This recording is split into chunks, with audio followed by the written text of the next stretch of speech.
C ప్రోగ్రామింగ్లో stock అనే data structure ఉంటుంది. ఎగ్జాక్ట్గా అట్లాంటి డేటా స్ట్రక్చర్ నీ లైఫ్లో కూడా ఉంది. అండ్ అది ఎట్లా వర్క్ అవుతుందో నేను ఇప్పుడు నీకు ఎక్స్ప్లెయిన్ చేస్తాను చూడు. ప్రోగ్రామింగ్ లాంగ్వేజ్లో ఉన్న స్టాక్ డేటా స్ట్రక్చర్కి one side of the stack ఏమో డేటా ఫిల్అప్ అవుతా ఉంటుంది, and another side of the data స్ట్రక్చర్కి పాపప్ అవుతా ఉంటుంది.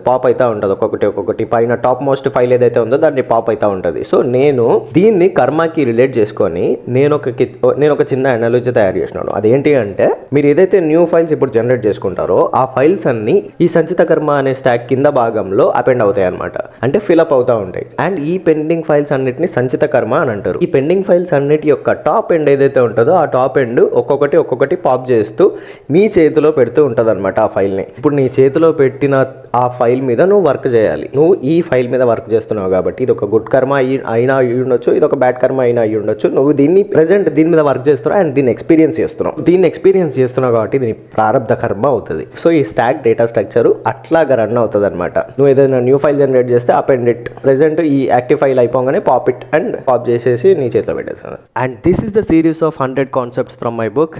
This is VK.